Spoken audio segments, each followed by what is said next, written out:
Okay, next up, we're going to look at integer combination. Okay, you've probably heard that it's not really addition, it's not really subtraction, it's a combination of the two. And we're going to show you why that is, or where that kind of comes from. Okay, plus the word combination is also something we're going to need down the line when we get to like terms in our expressions. So we're setting ourselves up for more success by kind of taking it out of the traditional context that people use and giving ourselves both a step up on where we're headed, but also a way to think about it that's a little more intuitive, a little more natural to us than things that we do every day in life that we don't realize are really math problems. We can go ahead and solve our true math problems that way. So let's take a look. I want to think about teams. We already know that this is positive. Okay? Anytime we see that, resist the urge. It's not plus, it's not add, it's a positive sign. Okay? This is negative. We're not going to have minus, we're not going to have subtract. Okay? It's always going to be a negative sign. And the example of this is if we put -8 and +7 like this, if I cover that -8, everybody would say, oh, that's a +7. So let's go ahead and just think about it that way. It's really more based on the absolute value and kind of the number line, positive and negative side. So it's a true math way. It's just something that's a little more easily understandable. So let's take a look. Clearly, these guys are not on the same team. Okay? All of us have done something with teams sometime in our life, even if it was just in PE class.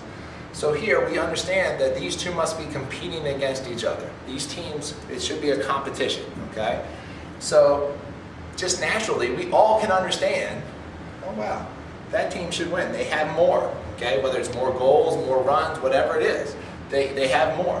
So we know the negative team is going to win. And then all it's about is seeing how much they win by, seeing what the difference between them is. Well, what's the margin between 7 and 8? If I am at 7, I have to go one more to get to 8. And it's really as easy as that to determine how these combinations are going to work out. Most of us would have expected that this addition problem, the way that most of us traditionally learn to do it, would have a larger answer. Okay? Well, this is larger than the -15 a lot of you would get, because you would have said 8 plus 7 is 15, and you would have thrown the negative in front. That's actually a smaller number than -1 if you think about the number line. Here's 0, here's -1. -15 is way out here. Left is less, right is great. -1 is larger than -15. So we did get a larger number from our addition problem. But the problem is that doesn't seem larger to you. Okay? So instead of having to worry about that, let's go ahead, take it out of addition, only think positive and negatives, get the team idea working. Which team wins? The negatives by how many? 1. I know this seems simple. This is such a low level one. Oh, it's so close. Of course I can figure that out. But you'd be surprised how many -15s we usually get. Okay? So let's just eliminate that possible mistake now. So let's look at another one. What if I had -6 and -12? Most of you would say it's a subtraction problem. You would expect a smaller answer. Okay? A smaller numerical answer. Most of us can't really judge by the signs that it's of a greater or lesser value. So you just look at the numeral itself, the numerical answer, and you would kind of judge from there. Well, most of you are going to say 12 minus 6 is 6 and just stick the negative in front, okay? That's not what we're looking for, okay? That's actually, not going to be the answer. We want to think teams. This is where teams come in again.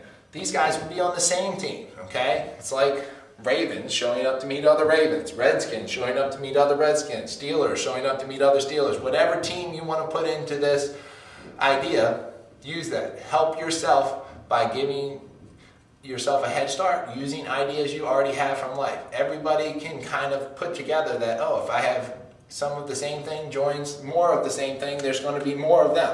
So let's use that to help ourselves through these, what can be difficult problems. They're on the same team, they're going to stay on the same team. There's our negative to show which team this is all going to be at the end, once it's all sorted out. Well, if 6 joins 12, start at the 12, let's go up 6. Okay? 13, 14, 15, 16, 17, 18. We went up 6, we're at 18, we have 18 negatives now. Boom, there's our answer. Very simple. Okay? Make it easy for yourself. Multiplication and division is about matching. Combinations are all about teams. Find the teams that go together. Okay?